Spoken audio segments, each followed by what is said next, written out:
The Mountain is You, Part 2.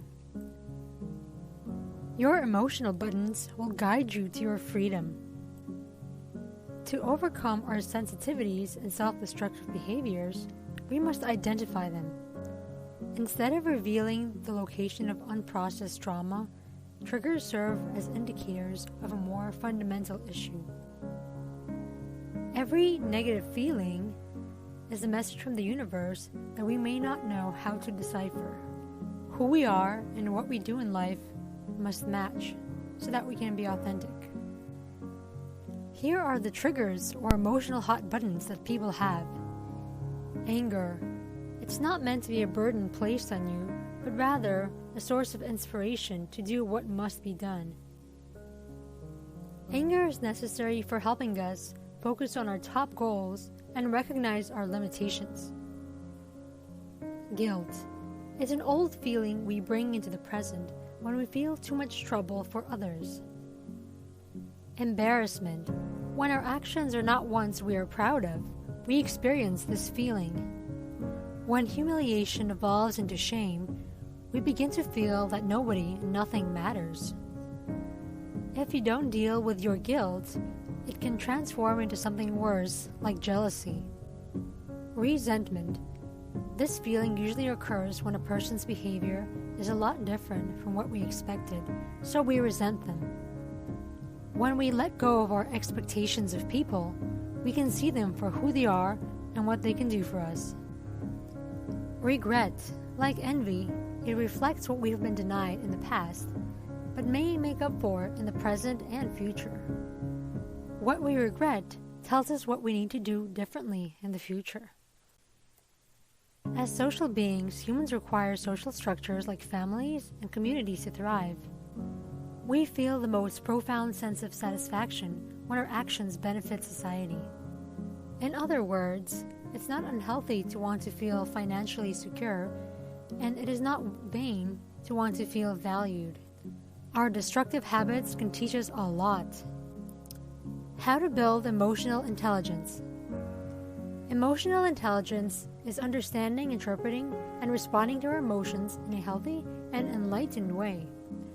High emotional intelligence helps people get along, feel more content daily, and process and express true feelings. Without emotional intelligence, we get confused and self-sabotage. When we want something, we often have unreasonable expectations and think it will improve our lives, but it rarely does. Failure can make us give up on changing ourselves. Shifting from survival to thriving is difficult. It's hard to relax and enjoy ourselves if we've spent much of our lives just scraping by. A micro shift in life is life-changing. After years of tedious work, breakthroughs occur, but small changes create new habits for good. Daily actions determine life quality and success.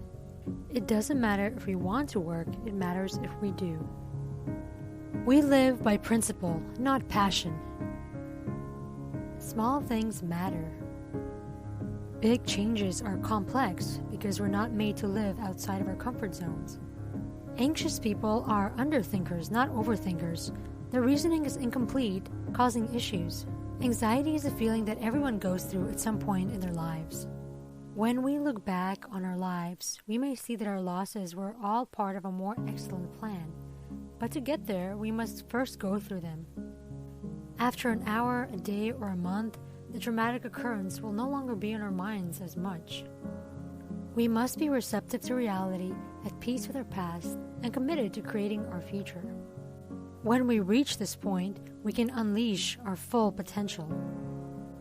But we can't change ourselves if we're not at peace with who we are at this current moment.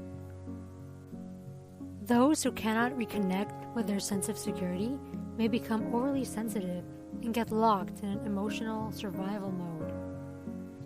People can't help but feel like victims after experiencing trauma because the brain temporarily rewires itself to see danger wherever they look. We must feel safe again to start healing and stop being in constant survival mode, and exposure therapy may help with this. Inner child work entails channeling one's imagination and re-establishing a connection with one's younger self. By establishing a dialogue with our younger selves, we can provide ourselves with guidance and revisit painful experiences to deal with them more maturely. The purpose of the inner child method is to visualize one's ideal self and then plan for the necessary adjustments and transformations to get there. Recovering from trauma requires more than just mental processing, it also requires action. The author advises you to notice where your body tenses the next time you respond to something strongly.